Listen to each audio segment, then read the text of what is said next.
Parece até algo muito repetitivo falar de obsessão. Mas, pasmem, nós estamos mergulhados em um oceano de processos obsessivos e nós não nos damos conta disso. Por isso, quanto mais nós falarmos, quanto mais nós detalharmos, quanto mais nós entendermos, mais fortes e capazes de resistir aos processos obsessivos nós nos tornamos. O que eu vou fazer é estender, desenvolver esse tema para que vocês possam depois fazer as próprias conjecturas, as próprias análises. Então, nós vamos partir do princípio, no primeiro parágrafo, que se nós considerarmos, prestem atenção agora, o processo de evolução da humanidade, o processo de evolução de cada um de nós em particular, e o processo de evolução da coletividade em geral. Então, estamos falando da humanidade, estamos falando de nós mesmos, estamos falando da coletividade, família, amigos, escola e outras coisas mais. Nós sempre vamos encontrar esses três tópicos. Se nós erramos, nós somos punidos. Se nós somos pressupostos de culpa, nós recebemos castigos. E se nós temos dívidas, nós recebemos cobranças. Em todos os aspectos da nossa existência, nós passamos por isso. Mesmo por aqueles que mais nos amam, ou que mais deveriam nos amar, que são os nossos pais. Eles sempre consideravam que, segundo o ponto de vista deles, era um erro, eles nos puniam. E se eles acreditassem que nós tínhamos culpas, nós ficaríamos de castigo. E se nós temos dívidas, nós seríamos cobrados. Isso se repete em todos os nossos pontos de convivência. Na escola, no trabalho, em todas as nossas atividades diárias. E, consequentemente, os espíritos, aqueles que não têm carne, aqueles que desencarnaram, também passaram por isso. E passam por isso. Erro, punição, culpa, castigo, dívida e cobrança. Aprenderam, foram formados, criados dessa forma. E só sabem agir assim. Consequentemente, se nós erramos com eles em algum momento de nossa existência, eles vão nos punir. Se nós tivermos alguma culpa em algo que os prejudicou, nós vamos ser castigados por eles. E se nós temos dívidas, eles vão nos cobrar. São os três pilares, os três vértices de um triângulo de processo obsessivo. Consequentemente, nós vamos aprender agora que a problemática obsessiva, que são esses três aspectos que eu falei, está no nosso dia a dia de encarnados, do momento que nós colocamos o pé no chão até o momento que nós vamos deitar, nós vamos nos deparar, nós vamos nos enfrentar com a interferência de desencarnados no nosso comportamento humano. No momento que nós levantamos até o momento de dormir, eles vão interferir no nosso comportamento humano, eu saiba disso ou não, eu goste disso ou não, eu acredito ou não, não importa, eles vão interferir no comportamento humano. E como é que eles interferem no comportamento humano? Controlando o nosso pensamento, as nossas emoções, as nossas reações, os nossos instintos. Eles não atuam diretamente no nosso corpo, nos pegando, como nós vemos em filmes, e jogando de um lado para o outro. Aquilo ali é uma bobagem, uma banalidade de cinema.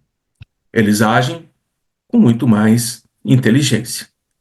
Então pense assim, se eu acordar amanhã de manhã, até o momento que eu vou dormir, eu vou, em algum momento, e sofrer interferência de espíritos desencarnados que querem me fazer o bem ou querem me fazer o mal. Como nós temos mais adversários do que amigos espirituais, a probabilidade de nós estarmos sendo envolvidos o tempo todo por adversários é muito maior do que estarmos sendo envolvidos por amigos espirituais. Ninguém escapa. Ninguém escapa. Então, a pergunta que vocês poderiam me fazer é: em que momento eu percebo que estou sob a influência de adversários, de inimigos, daqueles que não gostam de mim? Todas as vezes que eu mudo o meu comportamento. Uhum. Todas as vezes que eu tomo atitudes que eu sei que elas não são atitudes que estão dentro das leis divinas, perdão, fraternidade, amor, solidariedade, eu trabalho, o meu comportamento ele é agressivo, ele é virulento, ele é tempestuoso, ele é agressivo, eu estou sob influência de desencarnados que querem que eu me prejudique. Consequentemente, a maior parte do meu tempo, enquanto eu não sei disso, eu estou sendo dominado por eles. Onde está o amigo espiritual, Antônio? Do seu lado. Só que o teu campo mental não permite que você perceba a influência dele. Ele não existe para você. Tá? Alguma pergunta até aqui? Não, Percebem o que eu estou dizendo? Como é sim. importante nós entendermos essa dinâmica? Agora vem um ponto mais agravante. A mídia, aquilo que nós assistimos na televisão, aquilo que nós vemos na internet. Quando nós olhamos e assistimos aquilo que nos vendem como Balanço Geral e outros jornais do mesmo teor, quando nós olhamos para aquilo sem uma capacidade de análise, nós nos deixamos influenciar pelo apresentador. O apresentador, ao trazer para nós uma manchete sensacionalista, o marido matou a esposa, a mulher matou as crianças, a mulher fez o bolo envenenado que matou-nos. Nós nos deixamos levar por essa exposição do apresentador ou da apresentadora, mas não temos critério de análise. Consequentemente, quanto mais sensacionalista é, mais crueldade é colocada à nossa frente, mais detalhes do crime e da violência são trazidos para nós temos o nosso emocional e o nosso pensamento controlado por aquele que está na tela. Então eu vou passar a ter extrema raiva, ódio daquele que matou os filhos, eu vou detestar aquela mulher que matou as crianças. Então eu vou deixar que as minhas emoções, o meu pensamento seja direcionado por outro. Consequentemente, eu estou tendo um processo obsessivo de encarnado para encarnado.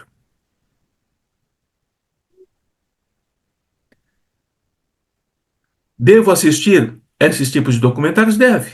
E a manchete deve, com critério, com análise.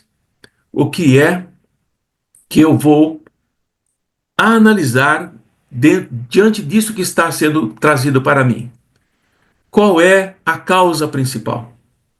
O que se pretende com esse tipo de documentário, de jornal, que fica horas e horas dentro do meu lar tentando me influenciar? Quando você começa a ter esse critério, você esquece, isola o processo da mensagem e passa a olhar o comportamento do apresentador. E vocês vão perceber que quanto pior é o quadro da tragédia humana, mais prazer ele tem em falar. Ele acentua a voz, ele repete, repete, repete e volta de novo ao mesmo tema. Então ele começa a trazer para nós aquilo que está nele, que é o gosto pelo sádico, o gosto pelo masoquismo, o gosto pela tragédia. Ele tem prazer nisso. Ele vivencia isso. Ele não apenas transmite a mensagem, ele coloca a alma dele na mensagem. E esse projecionar de alma, de vibrações das suas palavras, chegam até nós através da tela. E nós vamos começando, pouco a pouco, a gostar da maneira como ele apresenta aquela tragédia, aquelas desgraças. Processo É, obsessivo cria a dependência. No dia seguinte, eu vou procurar o mesmo canal, as mesmas tragédias, as mesmas desgraças. Eu realimento o processo obsessivo. Consequentemente, guardem isso. Eu não estarei sozinho no meu sofá assistindo aquele documentário. Haverá, sim, uma grande gama de espíritos desencarnados me acompanhando, sentados no meu sofá, também assistindo. Lá no estúdio, haverá também a mesma coisa. Espíritos que vão estimular, vão acentuar a dinâmica da apresentação para que esse processo de obsessão encarnado para encarnado seja cada vez mais intenso. Desperte em mim o ódio, o desprezo. Desperte em mim a separação, a seletividade entre aquilo que eu acho que é moral e ético e aquilo que ele diz para mim que não é. Mas ele não me fala da miséria do outro, da tragédia do outro, da perda do emprego, do filho doente, da... Não me fala disso. Ele só me traz o que o outro fez na sua angústia, no seu desespero, no seu enlouquecer. Consequentemente, muitas pessoas nobres, de bom coração, pessoas trabalhadoras, pessoas que foram, durante longo tempo de suas vidas, respeitadas, se tornam criminosos, se tornam assassinos, se tornam violentadores, sob processo obsessivo. Por isso que Jesus nos diz: não julgueis para não seres julgado. Entenderam? Consequentemente, todas as vezes que nós comentarmos em torno dessa violência, você viu o que saiu no jornal, aquela mãe. Quando nós comentamos isso entre nós, ou entre os nossos familiares, ou com os nossos amigos, nós estamos criando em nossa mente ideoplastias. Quando eu conto para vocês, olha, uma mãe entrou em casa, tinha 3 filhos, e ela matou os 3. O primeiro ela matou sufocada com um travesseiro. O segundo ela matou com um martelo. O terceiro ela enforcou. Tudo isso que eu estou falando, eu estou criando em minha mente, vendo ela entrar, vendo ela matar a criança com o travesseiro, e vocês também estão fazendo isso, criando ideoplastias em torno. E é exatamente isso que essa espiritualidade quer. Quanto mais ideoplastias nós criamos em termos da violência, das tragédias e das desgraças, mais energia eles absorvem para continuarem com seus projetos.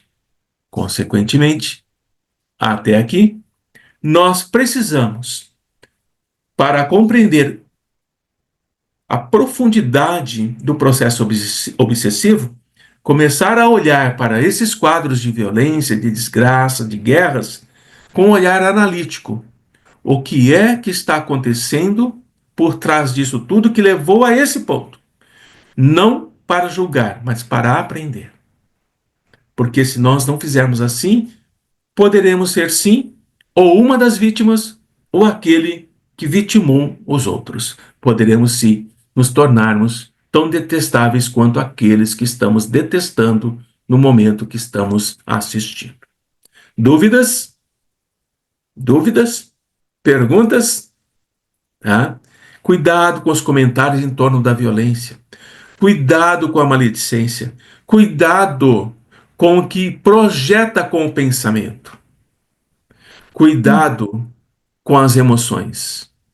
Porque eles estão sempre de olho. Eles estão sempre atentos. E qualquer titubeação, qualquer fragilidade nossa, eles vão aproveitar. Gostam desse tipo de aula que eu estou dando aqui para vocês? Não gostam. Não Uhum. gostam. Gosto. Porque alerta. Então, o que está ficando claro para nós? Que quando nós desconhecemos os, o nosso conteúdo psicológico, nós não sabemos trabalhar com o nosso emocional, com o nosso entendimento, estrutura mental, nós nos tornamos presas fáceis dos pensamentos desses nossos irmãos. E nós entramos nos quadros da psicopatologia, nós entramos nos quadros da esquizofrenia, entramos nos quadros da bipolaridade, entramos nos quadros do TOC, transtorno obsessivo compulsivo, entramos nos quadros do isolamento social, entramos nos quadros de automutilação.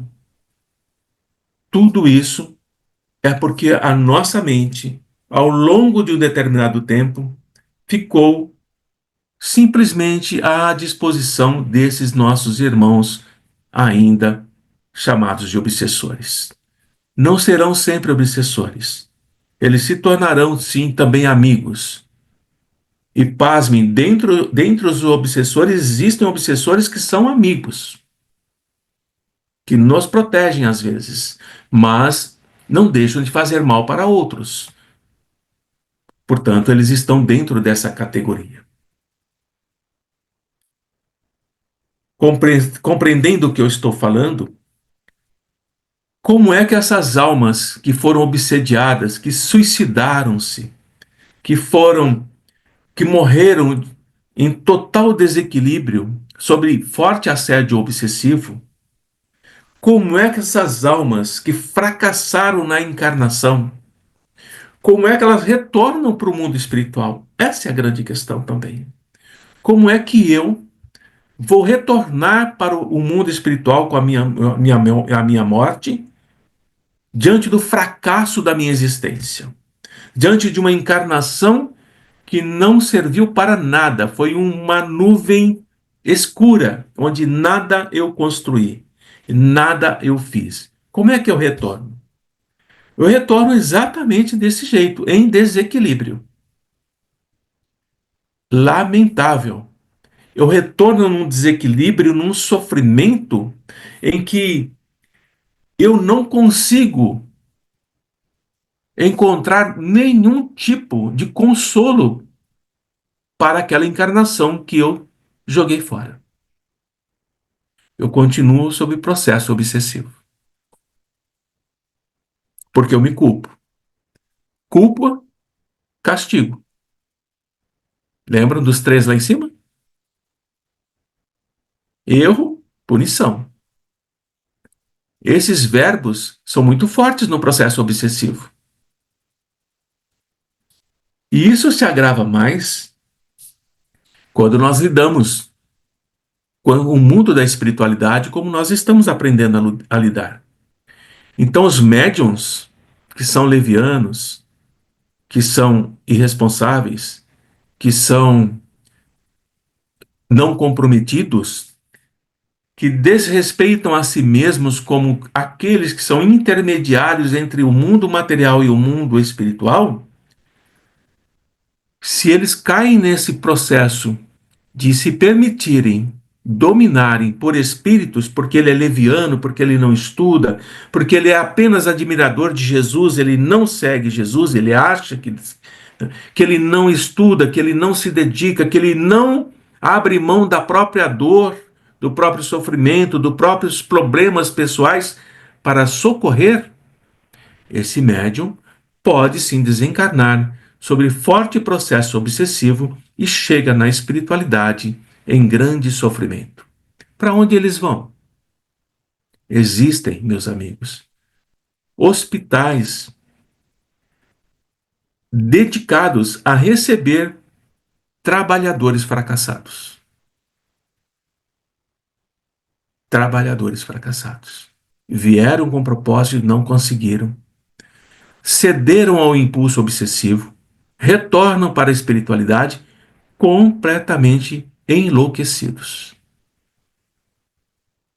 Outros são aqueles que são divulgadores, aqueles que eu coloquei descompromissados com a responsabilidade do esclarecimento espiritual. Quando nós vamos falar sobre espiritualidade, vamos divulgar, vamos orientar, vamos esclarecer, precisa tomar cuidado. Porque se eu, ao invés de trazer esclarecimento espiritual, eu levo sombra, eu causo profundo e extenso abismo entre o que é o plano espiritual e o que é o mundo encarnado, eu também, ao desencarnar, retorno para a pátria espiritual completamente enlouquecido. Porque eu cedi, eu fui frágil dentre aqueles que trabalharam para que eu caísse. Assim sendo, quando nós vamos falar da espiritualidade, Jesus já nos alertou. Olha como é interessante o mestre. Podeis falar contra o Pai. Jesus fala isso. O que é falar contra o Pai? Deus não gosta de mim. Deus me castiga o tempo todo. Que Deus é esse que não olha para mim? Que Deus é esse que permite que eu tenha esse tipo de doença? Que Deus é esse que parece que eu ataquei pedra na cruz porque nada dá certo para mim? Podemos falar. Mas Jesus nos alerta. Não faleis contra o Espírito. Não fale contra o Espírito. O que é do Espírito, seja sim, sim, não, não. Porque se eu distorcer, se eu manipular de qualquer forma, meu favor ou de outrem, as mensagens da espiritualidade, os ensinamentos da espiritualidade, eu vou responder seriamente por isso. Porque eu trabalho contra o processo evolutivo da humanidade. Assim, é preciso entender que quando eu tenho tarefas, quando eu tenho, que é o que acontece conosco, nós estamos em tarefa. Quando eu tenho propósitos devidamente estabelecidos antes de eu nascer, antes de eu encarnar, e eu assumi esses compromissos, eu sabia, eu fui alertado pela espiritualidade, todos nós fomos, que nós iríamos nos depararmos com espíritos adversários que iriam tentar fazer que fracassássemos. Nós não viemos enganados para cá. E nós garantimos que nós iríamos superar isso. Iríamos nos defrontarmos com esses adversários e modificá-los, torná-los amigos. Então não tem como nós, ao voltarmos para a espiritualidade, alegar que nós não sabíamos, porque nós sabíamos. E as provas, as expiações que nós temos que passar, também sabemos quais são. E aceitamos. Nada foi imposto. Mesmo quando nós não temos o direito de escolha de como será a nossa vida de encarnado,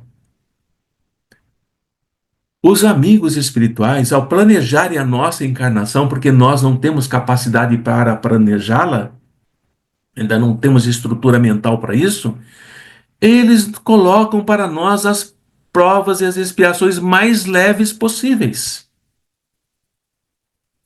Voltamos para Jesus. Pegue a sua cruz e siga-me. Pegue as suas provas, pegue as suas expiações e siga-me. Em frente, caminhe. Continuando em Jesus, o Pai não dá fardo pesado, mais pesado do que aquele que podeis carregar. Nós não somos enganados em momento algum.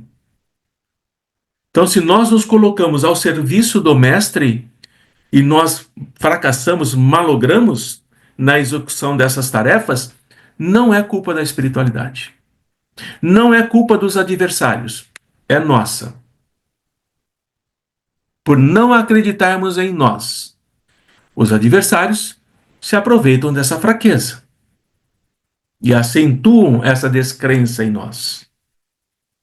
Mas Jesus, novamente, nos diz o quê? Vós sois deuses. Podeis fazer o que eu faço e muito mais. Jesus ainda, vós sois luz, podeis brilhar. Ele não está jamais dizendo assim, ah, quem sabe se um dia o Pai olha por você. Não, ele está dizendo, vós sois deuses. Podeis fazer o que eu faço e muito mais. Basta querer. E se Jesus foi perseguido por espíritos malévolos, obsessores, pertinazes, por que é que nós não somos? Por que é que nós temos que ficar livres deles? Faz parte do processo de aprendizado. E cabe a nós conquistar esses espíritos, não expulsá-los, não esconjurá-los, não ofendê-los. Cabe a nós conquistá-los. Mais uma vez, Jesus. Pai, perdoa-os porque não sabem o que fazem. Jesus estava falando só para os romanos ali? Só para os judeus? Ou estava falando para a multidão de espíritos que estavam lá vibrando por ele ter sido crucificado? Ou era só aquela meia dúzia de encarnados que estava lá? Legiões de espíritos perversos assistindo à crucificação do Mestre. E vibrando, em festa. E o Mestre diz, Pai, perdoa-os porque não sabem o que fazem. Por que nós não vamos perdoar, então? Por que não vamos tentar nos reconciliarmos com esses nossos irmãos? Por que não tratá-los com o respeito que eles querem que nós possamos tratá-los? Então, os obsessores só se tornam nossos obsessores porque nós agimos mal com eles. Se nós continuarmos agindo mal, continuam sendo os nossos obsessores. Cada vez mais. É necessário a mudança de comportamento. Eu tenho um obsessor? Tenho. Tenho milhares de obsessores? Tenho. Como eu posso torná-los meus amigos? Essa é a pergunta. Como eu posso reparar o mal que eu fiz? Então, eu estou trazendo para você as nuances, as delicadezas do processo obsessivo e como nós vamos agir com eles. Porque muitas vezes vocês vão se deparar na internet, em outras situações, aqueles que ensinam exatamente o contrário. Que esses espíritos devem ficar nas profundezas do inferno, devem ficar nas profundezas dos abismos, devem ser isolados em correntes extremamente resistentes das quais eles nunca mais vão se libertar. Como? Como? Se eu sigo essa linha de pensamento, eu me torno um deles. Eu retorno para eles. Então, quando eu procuro fazer algo com o conhecimento que eu já tenho, eu me torno responsável por angariar mais obsessores ou torná-los meus amigos. E a escolha é minha. Então eu coloquei aí no material que eu mandei para vocês, quando os escritores, esses que escrevem romances, esses que escrevem novelas, esses que escrevem contos e etc e tal, quando eles, ao escreverem, eles criam imagens belas, imagens que possam enriquecer o conhecimento do outro, eles estão servindo. A encarnação deles nasceram para ser escritores, mas quando eles trazem em suas histórias tragédias, discussões, violências que possam influenciar outros, eles também retornam para ao mundo espiritual devidamente perturbados. E pasmem, pasmem, não precisa nem de obsessores. Os escritores eles precisam tomar cuidado com o que escrevem. Porque aquilo que eles escreveram, aquilo que eles criaram de extrema rudeza, crueldade e perversidade, essas imagens criadas por eles os acompanham na espiritualidade. Porque ele as criou e elas estão ali assediando o tempo todo. E aí sim vem um outro aspecto um pouco mais grave, que todos aqueles que foram influenciados por esse escritor ou por essa escritora, que agiram como eles escreveram nos seus livros, também vêm cobrar dele, porque é que ele os seduziu e os levou a cometer tamanhas tragédias. Vejam como é grave o processo. Antônio, quando Oi, você diz querida. sobre os escritores, você fala estilo Stephen King? Estilo Stephen King. E outros mais. E outros mais. E outros mais. Marquês de Sade, sadomasoquismo. É dessa forma.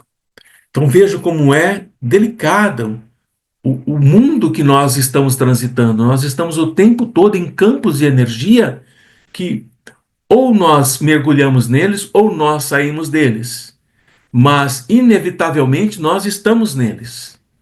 E nós podemos ir em segurança, de acordo com o leme que nós colocamos em nosso barco, que é o nosso corpo, o norte que nós traçamos e onde queremos chegar. Onde eu quero chegar? Como eu quero voltar para a espiritualidade? Quero me internar em um hospital de trabalhador fracassado, num nosocômio onde existem inúmeros trabalhadores que não eram maus, não eram cruéis, vieram com uma tarefa, fracassaram, enlouqueceram e estão em terapia na espiritualidade. Às vezes séculos de terapia. Então vejam o que eu estou trazendo para vocês, como as coisas vão crescendo no nosso estudo. Pergunta? Antônio, Oi. estamos em constante terapia na vida, né? Porque sempre há, vamos falar assim, as tentações que nos tentam para o lado do mal, o lado do pensamento ruim, né?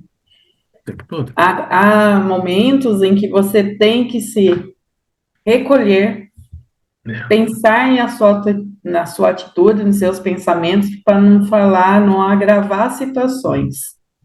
Sim. Então, Querem ver? estamos sempre em tratamento conosco mesmo, né? Exatamente. Exatamente. E quando nós dormimos e desdobramos, o tratamento continua. O tratamento continua. A gente vai fazer terapia para retornar mais preparado, mais equilibrado para o processo obsessivo do dia seguinte. A gente nunca está sozinho. Nunca tá. Quero ver um processo obsessivo. Eu talvez já tenha falado em outros grupos, mas eu vou repetindo porque às vezes chegam pessoas novas. Um processo obsessivo que não parece que é obsessão, mas é uma das mais cruéis. Fazem suposição? Não. Quando eu, sob influência de obsessores astutos, inteligentes, eu começo a acreditar que trabalhar os meus campos energéticos, trabalhar a minha mente, focar constantemente, assiduamente e milimetricamente no meu processo de meditação, eu serei um homem santo. Então eu só medito. Eu medito o tempo todo.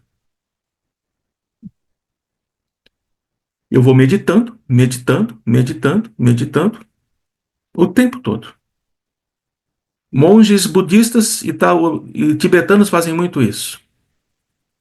Desencarno meditando, acreditando que estarei lá no Nirvana, como eles conhecem. E não estarei. Não estarei. Eu estarei prisioneiro da minha mente.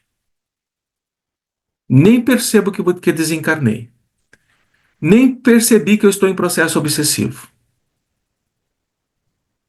Não percebi que o tempo passou. Não percebi que tudo em minha volta mudou. E após algumas centenas de anos desencarnado, acreditando que ainda está meditando, veja como é cruel isso.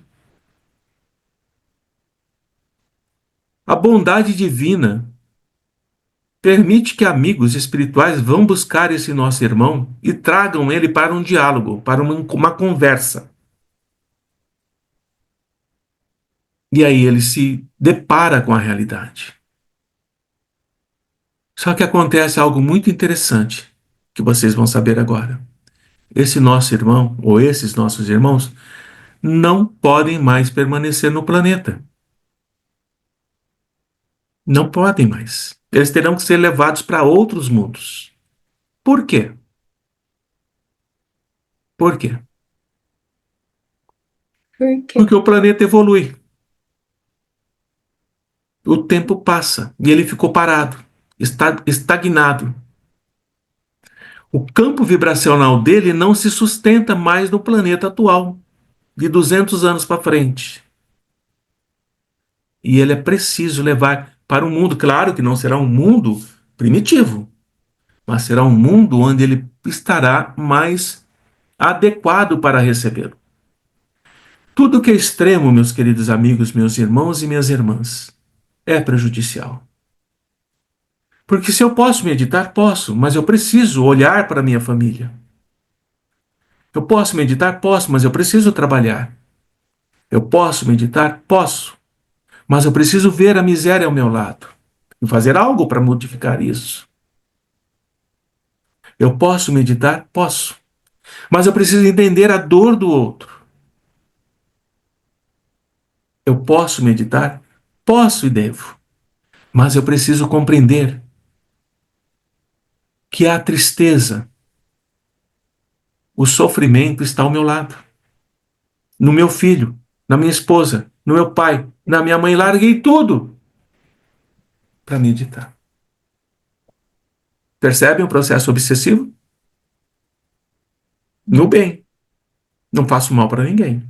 E faço. Antônio, Assustados? Sim, querida. eu já dei uma passividade para um espírito assim.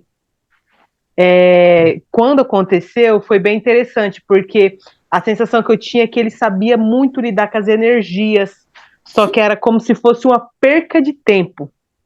E não conseguia falar. Era a Soninha que fez o diálogo. Ele tinha feito o voto de silêncio. Eu sentia na minha mão, assim, ó, como se fosse realmente uma bola de energia, mas um arrependimento muito grande. Profundo. É, Profundo. de perca de tempo. Então, todos nós. Alguém mais quer falar mais alguma coisa? Perguntar ou falar Eu alguma quero coisa? perguntar, Antônio. É, Iracema, fala mais alto, querida. então, eu quero perguntar, assim, é Pergunte. difícil a gente manter um equilíbrio desse jeito, não é? É difícil, Claro. porque qualquer momento, qualquer atitude que a gente toma, assim, às vezes se altera ou nervoso, a gente, pronto, já deu brecha. Como é que palavra que eu poderia dizer? Não é dessa forma como você está falando, assim, fiquei nervoso. Não, não é assim. Isso nós todos passamos. Por exemplo, você está lá costurando, quebra a agulha da tua máquina, certo?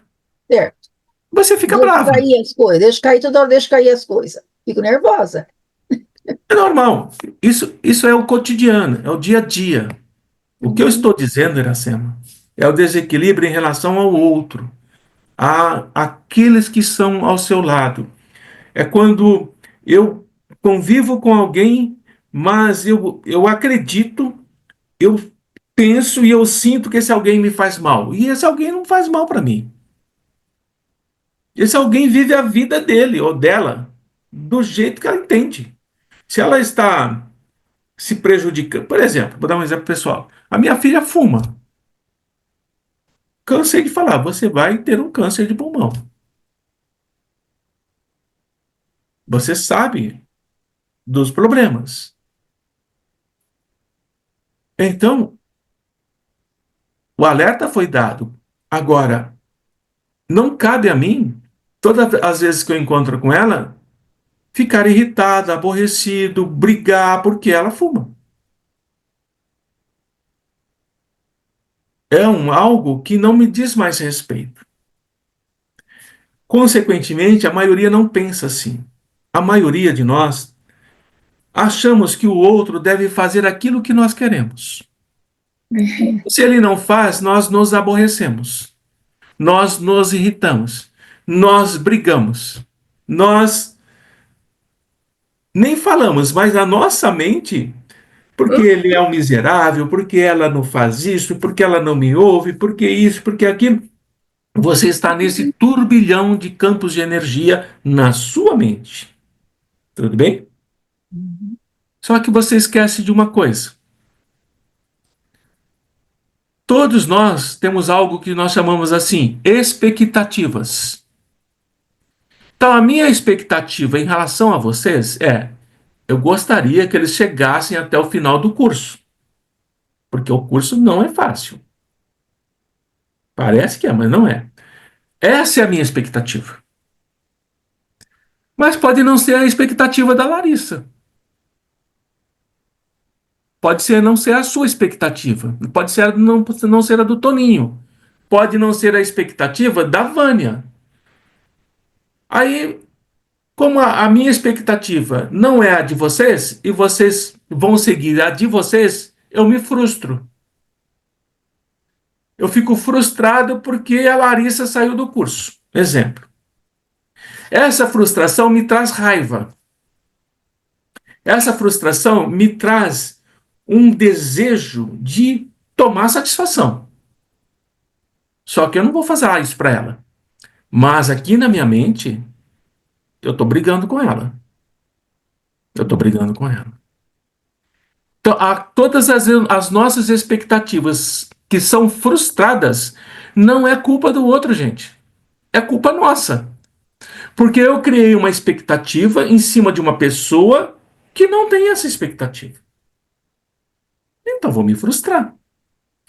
Resumo da ópera: não crie expectativas. Crie para você. Qual é a minha expectativa? A minha expectativa é terminar o curso. Minha expectativa. É. É nesse sentido. Entende? Assim, quando nós vamos entendendo essa dinâmica de respeitar o outro, eu começo a me libertar do processo de obsessão de encarnado para encarnado. Porque enquanto eu estou na expectativa de que o meu marido ou de que a minha esposa faça aquilo que eu quero, eu estou obsediando. Eu estou obsediando. E todo emissor tem um receptor. Todo pensamento emanado vai encontrar uma estação receptora. E vai ter resposta. O nosso pensamento se espalha para o universo. Uma hora bate em uma estação receptora. Opa, tem alguém mandando uma onda aqui que eu registro, vou ver onde é. E assim são as coisas. Consequentemente, quando as expectativas são minhas, a única pessoa que vai se frustrar se não conseguir alcançar é somente eu. Se eu não souber enfrentar essa decepção, eu me deprimo. Eu fico depressivo. Eu sinto incapaz. Eu me sinto uma pessoa que não tem sequer a capacidade para dar uma mera aula. Eu mesmo vou fazendo esse processo obsessivo em mim. É preciso saber o respeito por nós mesmos. Se o outro quer, e eu já lhe dei as orientações adequadas, não é mais problema meu. Agora, se vier pedir ajuda, eu ajudo. Não viro as costas. E não digo eu te avisei. Nem precisa. Nem precisa dizer, porque ele sabe. Ele sabe. Estão entendendo essa delicadeza das relações entre nós? Mais alguma pergunta? Sim, Antônio, eu não sei se eu consigo verbalizar para você me entender. Vamos lá. Esses influenciadores espirituais, políticos espirituais, religiosos, que estão se disseminando pelo planeta Terra serão resgatados pela espiritualidade para desencarnarem novamente na Terra ou em outro planeta? Eu Ah, sei que eu estou retrocedendo um pouquinho na sua não, exposição, não tá não, não tá mas não. tá, eu quase não. Você conseguiu entender a minha voz? Tá Sim, bom, então. sim. Eu gostaria que você comentasse um pouco a Não, esse respeito, tranquilo. porque é muito sensível esse tema e influencia milhares, milhões, Sim, né? sim. Então é uma obsessão coletiva, uma obsessão mundial que hoje Assim, saiu de controle, não saiu de controle, não. Parece que saiu, mas não né? saiu, viu? Parece, Ah, mas não ainda saiu, bem, não. ainda bem. Parece, não saiu, não, viu? Fica tranquilo. Está tudo sob controle. Não sob o nosso controle, mas está sob controle. Porque nós não Tá bom. temos, né, potencial para. Mas pense assim, pense dessa forma. Imagine um efeito dominó. Você derruba um dominó e vai derrubando todos os outros. Tudo bem? Tudo bem? O primeiro dominó da fileira é o grande líder político. Não vamos ficar citando nomes aqui, porque todos eles são realmente espíritos que estão em um processo de princípios ainda muito instintivos. Mas vamos lá. Então eu sou o primeiro dominó, eu sou um líder. Aí eu digo assim para os meus subcomandados, eu digo assim: eu quero que seja elaborado um processo para o país onde aquilo que eu estou determinando como lei, que vai ser aprovado no Congresso, aquela coisa toda, vai permitir que poucas pessoas ganhem muito dinheiro, mas que a maioria seja levada à miséria. A maioria. Eu tenho esse poder. Consequentemente, aqueles que ganham muito dinheiro continuam vivendo a vida deles. Mas veja assim, Carlos, essa cadeia de sugar da massa para cima vai empobrecendo tudo e todos. Se empobrece uma empresa, a empresa fecha. As pessoas são demitidas. Se o pai de família é demitido e tem filhos pequenos, tem dívidas, precisa pôr comida na mesa, ele não tem salário. Ele vai para o subemprego, que também sofre a influência. É uma cadeia. Chega um momento em que a esposa também é demitida do serviço de empregada, porque o patrão não consegue mais pagar. Os dois desempregados. A filha de 16 anos vai se prostituir para trazer comida para dentro de casa. O filho de 14 anos vai vender droga, trazer dinheiro dentro de casa. E eles estudavam antes, estavam na escola, estavam estudando. O pai e a mãe sustentavam. O pai vai vender chocolate no sinal. Vai calçar a cara e se envergonhar disso. Mas o que ele vende não é suficiente. Além de ouvir que ele é um vagabundo.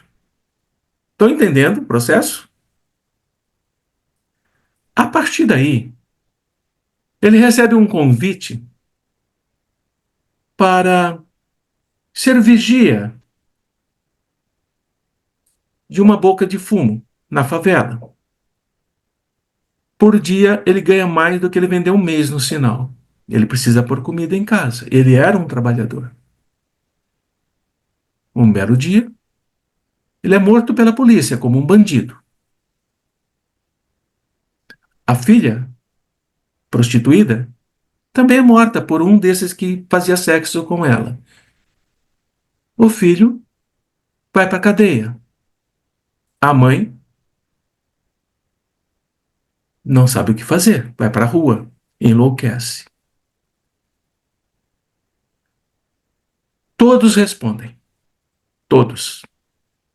Mas aquele que desencadeou toda essa tragédia responde pelo livre-arbítrio de cada um que ele desviou. O político está nisso. Eu conversei com um político. Sabe o que ele me disse? Ele disse assim para mim: a política é uma corrupção intestinal. Você entra, você se corrompe. Mas sabe, Antônio, ele me chamou pelo nome, o que é pior do que a corrupção é o que está por trás dela. É essa que me colocou de onde vocês me tiraram.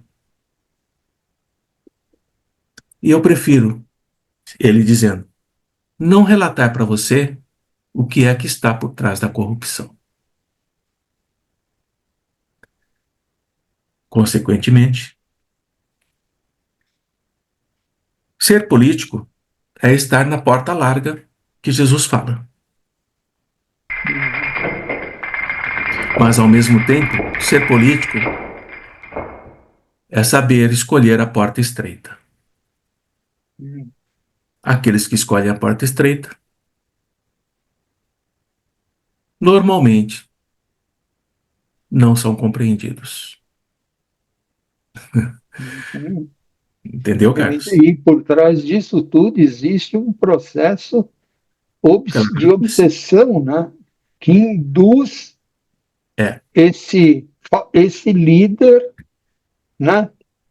Eu imagino. É um processo coletivo. Exatamente. É um processo coletivo. Esse tipo de obsessão, talvez a gente fale assim com mais detalhes no intermediário, mais no avançado, onde são as obsessões de países, de nações.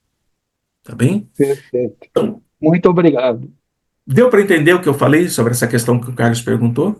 Sim. Como o nosso livre-arbítrio, ao interferir no livre-arbítrio do outro, nós respondemos por aquilo também? Vejam como é sério isso. É muito sério, gente. Não tem nada que possa nos afastar de responder por isso. Não tem nada. Não tem negociação. Não tem propina. Não tem a toma lá da cá. São as leis universais. Você se enquadra ou não se enquadra. Se você não se enquadra, você responde. É dessa forma. Então, quando nós não suportamos as pressões dos espíritos vingadores, que não têm piedade, daqueles espíritos que estão nos perguntando, quando a gente não suporta essa pressão, nós começamos a reagir de forma violenta. E aqueles que já são como nós, trabalhadores ou estudiosos, nós temos que ter em mente que esses nossos irmãos que estão conosco, estão nos perseguindo, criando problemas, causando grandes danos em nós, eles precisam ser conquistados. Conquistados. Nós precisamos acolhê-los, ao invés de expulsá-los, ao invés de mandá-los para o mundo de onde eles vieram, que nós também estávamos lá. Então nós, quanto mais forte nós reagimos violentamente contra eles, maior a força que eles têm. Eles querem exatamente isso, que você fique muito bravo. Que você fique irritado ao extremo, é o que eles querem. Mas se você reage com carinho, com ternura, com atenção, claro, não vai também se jogar e abraçar esse espírito, não é dessa forma. Mas você cria campos de energia que vão envolvendo esse espírito. E ele vai percebendo que esse envolvimento que você está emanando não é aquele do passado. Você é outra pessoa, você é outro espírito, você se modificou. E ele lentamente vai se modificando também. Você torna-o novamente o seu amigo. Isso pode acontecer com qualquer um de nós, como nossos irmãos, com os nossos colegas, com os nossos amigos. Então, a problemática do comportamento moral nosso é o que diz qual é o nosso progresso espiritual. Eu tenho um progresso espiritual, Larissa tem outro, Vânia tem outro, Ivone tem outro, cada um tem um progresso espiritual.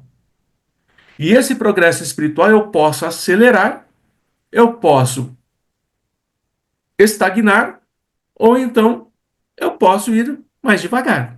Mas esse progresso sempre vai existir, dependendo do que eu desejo. Qual é a minha expectativa em relação a mim mesmo? Qual é a expectativa que eu tenho de mim? Qual é a expectativa que a Ivone tem dela? Só ela pode responder. Então, cada um de nós é uma história viva do nosso passado. Nós somos uma história viva do nosso passado.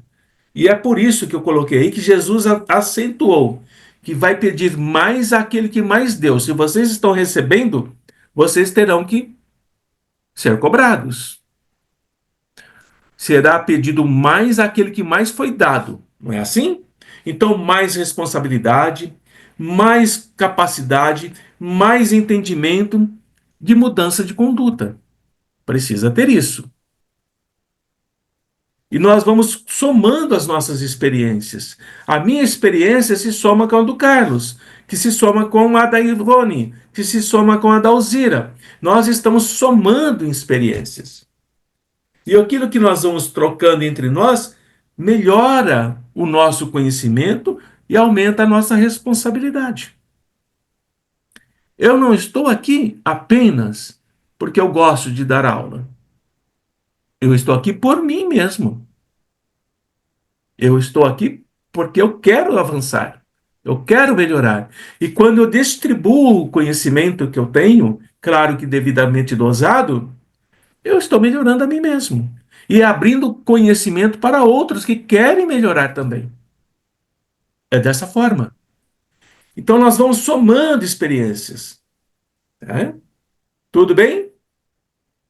Mais dúvidas? Mais perguntas? Tem aqueles que fazem mal, tem aqueles que nos protegem. Mas veja, nós só podemos ser protegidos se nós dermos condições para que eles nos protejam. Senão, não. Senão, não. Se eu estou sob forte assédio obsessivo, sendo atacado mesmo, eu, minha família, seja lá quem for, mas eu não modifico o meu padrão mental, eu não me modifico como espírito que sou, não tem amigo espiritual que tem permissão para me socorrer.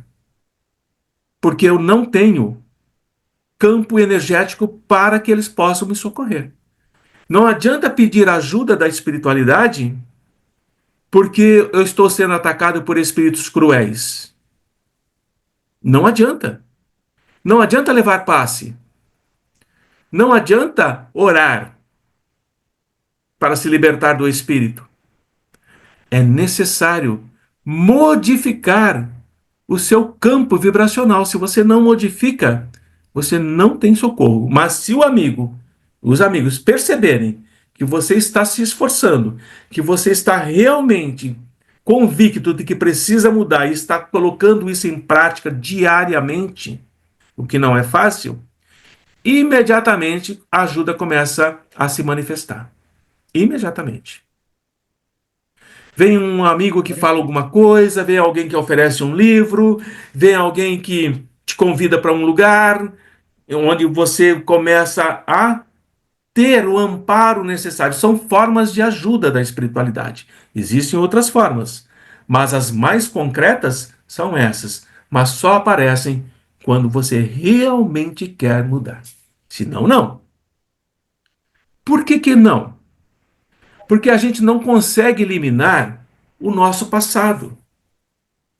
As causas do passado que fizeram com que esses adversários me encontrassem. E como é que eles me encontram? Pela assinatura energética, gente. Nós não temos digital? Uhum. Não temos a pupila do olho? Não temos? São assinaturas que nós temos. Nós temos uma assinatura espiritual. A minha assinatura energética de espírito é só minha. É como a minha digital. Então, cada um de nós temos uma assinatura energética. A gente pode mudar de corpo, de sexo, a gente pode mudar de país, nós podemos mudar em cada encarnação, ir para algum lugar e ter um corpo ou não. Mas a energia é sempre a mesma, a assinatura energética é a mesma. E eles vão procurar por essa assinatura energética, eles vão procurando. Passa um ano, 10 anos, às vezes nos encontra quando a gente já está com 70 anos de idade, mas nos encontra. E aí eles começam a agir.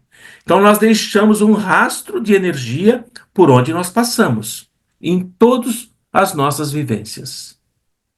É por aí que eles nos acham. Não adianta fingir. Não adianta querer dizer que é bonzinho. A assinatura energética diz se é ou se não é. Não tem como mudar. Então, quando nós não conseguimos eliminar as causas do passado, nós vamos dar condições para que esses desafetos, esses adversários, nos procurem, nos encontrem e se liguem a nós. É dessa forma. Não tem nada de fantasioso. É tudo muito bem detalhado, é tudo muito bem explicado. Não tem nada assim, isso aí inventaram. Não, você vai analisando e você percebe que tem lógica isso, que tem fundamento, que tem causas, que tem consequências. Então, qual é a minha tendência inata? Qual é a minha tendência hoje? É de ser uma pessoa procrastinadora? É de ser uma pessoa intriguenta? É de ser uma pessoa maledicente? É de ser uma pessoa corrupta? Qual que é a minha tendência? É de ser uma pessoa mentirosa? É de ser uma pessoa extremamente vaidosa? Qual é a minha tendência? Então, a minha tendência é o que reflete o que eu era lá atrás. Aquilo que eu tinha lá no passado ainda está em mim. E eu preciso mudar isso. Para que a minha conduta modifique. Eu me torne mais agradável. Eu me torne mais aceitado pelos outros. Mais amigo dos outros. Mais solidário. Mais fraterno. E eu preciso me esforçar para isso. Porque isso não vem de graça. Não vem de graça. Vou ler o Segredo, lá, aquele livro maluco lá, e vou me modificar. Bobagem. Vai gastar dinheiro à toa. E vai perder tempo lendo aquela porcaria. Então, se eu não me esforço para superar as minhas tendências inatas que ainda são ruins para mim, eu dou brecha, acesso a obsessores do meu passado. É dessa forma. E por isso que eu volto a dizer, não adianta pedir para o amigo espiritual. O amigo espiritual até quer, mas não consegue. Não tem como. E muitas vezes eles se sacrificam muito. Muito mesmo. Assim sendo, as nossas conexões mentais, psíquicas, é que definem a nossa afinidade. Eu me afinizo com aqueles meus adversários do passado, ou eu me afinizo com aqueles que eu chamo de amigo, que querem o meu bem? Qual é a minha afinidade? O que acontece no meu dia a dia me diz qual é a minha afinidade. É o que acontece no dia a dia. Se no dia a dia eu sou extremamente agressivo, violento, rancoroso, raivoso, a minha afinidade é com esses espíritos. Mas se eu sou uma pessoa que diz bom dia, porque eu quero dizer bom dia, eu olho para uma pessoa que está caída na rua e ela olha para mim, eu digo bom dia, mesmo ele sendo um morador de rua. Eu estou me modificando, eu estou me esforçando para isso. Não é que eu gosto, mas eu estou me esforçando. Que alguém que esbarre em mim e me xinga, eu peço desculpa. Mas a minha vontade é dar um soco na cara dele. Vejam. Mas eu estou me esforçando. Eu não estou negando o que eu sou. Eu estou me modificando. Essa é a questão.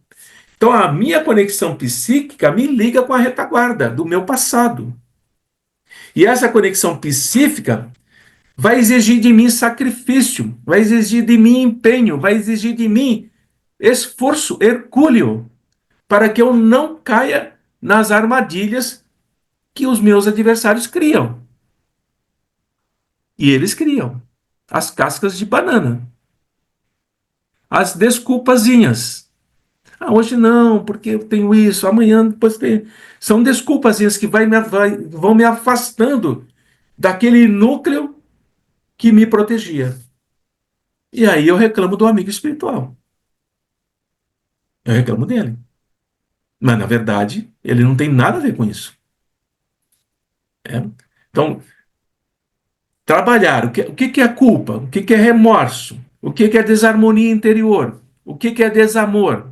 O que é comportamento transtornado, que eu anotei aqui? O que são atitudes infelizes, que acabam se transformando, às vezes, em crime? Exemplos básicos disso. Nossos pais envelhecem muito, ficam muito velhinhos, dão um trabalho danado. Existem filhos que abandonam os pais. Característica inata do filho é abandonar, não quer ter problema. Existem outros que colocam em asilo e esquecem. Existem outros que acolhem o pai no lar e cuidam, e cuidam, e cuidam, e cuidam, com carinho, com amor, sabendo que aquele pai, aquela mãe, que você está ali, está dando trabalho, fazendo cocô na cama, fazendo xixi, te arranhando, querendo te morder, totalmente descompensada do seu próprio sistema em si, criou você, te deu condições de você estudar, permitiu que você chegasse a ser alguém na vida. É preciso ter respeito com eles, amor para com eles. Mas outros fingem que cuidam, mas no fundo querem que eles morram. E não é um pensamento sutil que passa, porque isso passa mesmo. Puxa vida, por que não morre? Passa. Passa mesmo. É a primeira tentativa de obsessão. É o pensamento sutil. Puxa vida, por que minha mãe não morre? Está me dando tanto trabalho. Eu tenho tanta coisa para fazer. Mas sempre há esses conflitos, né? Entre genitores. E o importante é aquilo que eu disse. Não ouviu, Vânia? Voltando aqui para você e também com a Cecília. Ouvi. É entender o processo de rejeição, ele é muito mais complexo do que nós imaginamos. Não é um simples passar para o outro. Há rejeições de espíritos que encarnam na mesma família por atrações psíquicas para que se acertem, para que essa encarnação proporcione uma outra mais equilibrada. Mas quando esses espíritos entram em conflito e ambos acham que estão certos e o conflito se acentua, são mais séculos e séculos de problemas que eles continuarão vivenciando. Mas quando um deles, ao compreender, diante do estudo, diante da reflexão, diante do que vai aprendendo, ao compreender que precisa, no mínimo, evitar o conflito e não alimentar o sofrimento e a dor que o outro está tentando impingir, ele está se libertando. Ele está se libertando. E essa libertação não é só de agora, será futura, onde ele virá mais forte, ele voltará mais forte, mais equilibrado, e o outro talvez venha de novo junto. Mas agora, já em situações melhores os dois. Porque um deles se fortaleceu, um deles conseguiu entender que aquilo não leva a nada, só causa mais dor e sofrimento por mais séculos e séculos. É o caso de todas as famílias. Nenhuma família nas quais vocês estão e onde eu estou é por afinidade de amor, gente. Nenhuma.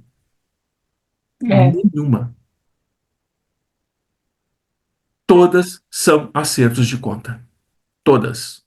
Não existe a família que possamos dizer que seja equilibrada É verdade. Porque todos estão em equilíbrio. A única família que é equilibrada é a família espiritual. E nós não estamos com a nossa família espiritual. Nós estamos com os nossos adversários. É com eles que nós estamos encarnados e desencarnados. Pai, mãe, filho, irmão, irmã, esposa, esposo, são adversários. É, E nós vamos trabalhando esse processo. Porque é preciso. As leis divinas são equânimes. Enquanto não houver harmonia, como é no universo, nós precisamos trabalhar o desequilíbrio. Porque tudo no universo é equilíbrio. E nós só conseguiremos alcançar esse universo equilibrado se nós nos equilibrarmos como espíritos, não como encarnados. Encarnado, nem os ossos restam daqui a milhares de anos. verdade. Entendeu? Só para terminar, eu vou terminar na página 3. Ali eu vou falar só sobre os fatores psicológicos. E onde está em negrito ali, ó, o erro é sombra, a gente deixa para a semana que vem, tá? Daí para frente. Não fica muito acelerado, eu não gosto disso. Eu gosto de devagar para que vocês possam ir absorvendo esse material, tá? Para quando chegar lá no intermediário, as coisas estarem mais claras. Então nós temos fatores psicológicos, não só de agora como do passado, e são fatores psicológicos que não são positivos, são negativos, que contribuíram para que nós errássemos lá atrás. Ignorância, pai e mãe agressivo, colegas equivocados, guerras, fomes, doenças. São fatores ambientais e familiares, psicológicos, que influenciam o nosso psicológico. Consequentemente, a educação no lar, a convivência familiar, o meio social onde eu entro. Se eu moro, se eu estudo em uma escola onde ninguém estuda, todo mundo só faz bagunça e quer saber de fazer droga, usar droga e falar mal do professor e namorar ou fazer sexo com os coleguinhas, esse meio social vai me influenciar. Se eu não tiver estrutura que suporte os recursos financeiros, mais dinheiro, menos dinheiro, onde eu moro, tudo isso são fatores de ambiente.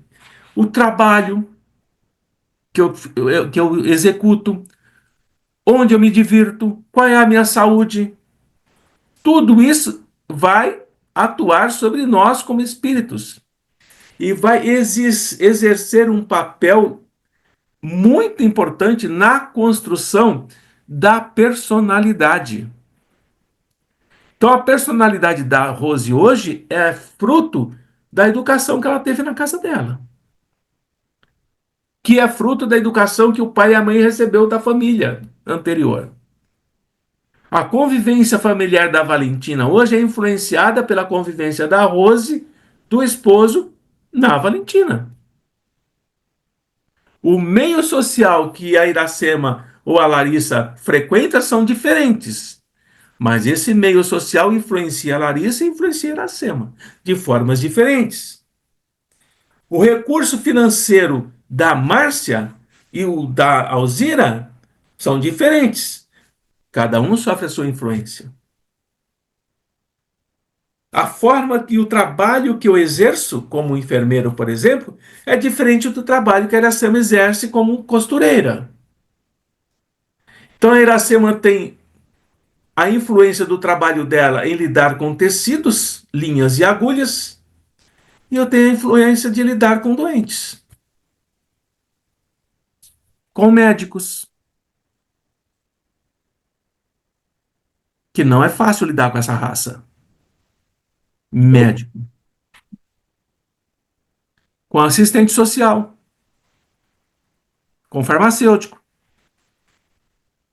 com maqueiro, com limpeza, com copa, com esterilização. Tudo isso vai me influenciando. E isso vai construindo a minha personalidade. E pasmem, vai desenvolver os meus sentimentos. Os meus sentimentos para com o próximo. Se eu não enriquecer o meu conhecimento, os meus sentimentos são duros. Meu coração é frio. A minha mente é pragmática, analítica. Ela não concebe o que é dor. Ela é estruturada na matéria. Desenvolver sentimentos significa que eu estou modificando as minhas personalidades do passado. Eu estou me modificando como um indivíduo, como espírito. E, para encerrar, nós não retrogrademos, nós não regressamos como espírito. Nós não retrocedemos como espíritos. Tudo que eu consegui conquistar de bondade dentro das leis divinas me pertence. Eu não deixo de. Aquilo que eu me tornei bom, eu não me torno mal. Eu só me torno mal e estúpido naquilo que eu ainda não me tornei bom. Porque a bondade adquirida por mim, ela é permanente em mim.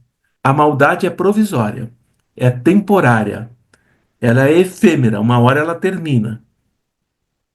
Por isso que é importante alimentar o que tem de bom em nós, porque o que tem de bom em nós sendo alimentado, aquilo que é ruim ainda começa a ficar mais fraco. Daí a importância de seguir Jesus. Não como admirador, como trabalhador dele. Tem que estudar. E você vai vendo a riqueza que é a vida. A vida é muito rica. E as pessoas querem acabar com a vida. Onde se vê um negócio desse? Querem se matar, acabar com a vida. Tudo foi nos dado. E a gente joga no lixo por não entender o que é a vida. Sob influência de espíritos obsessores, amigos do passado e inimigos de hoje. Que a gente traiu, que a gente enganou, que a gente vilipendiou, que nós fizemos grandes tragédias com esses irmãos e irmãs. Então, por isso que eles querem acertar as contas. Então, a semana que vem, nós vamos começar aqui, ó. O erro é sombra que acompanha aquele que o pratica. Erro, lembram lá em cima? Punição. Lembram? Até que se dilua, até que esse erro se desapareça, mediante a luz clara da reparação. Voltando no Edson, enquanto você não repara, Edson, você não se ilumina. Enquanto você não se ilumina, você está nas sombras. Enquanto está nas sombras, você tem adversários. Quando você repara, você tem amigos. É dessa forma. Bonito, né?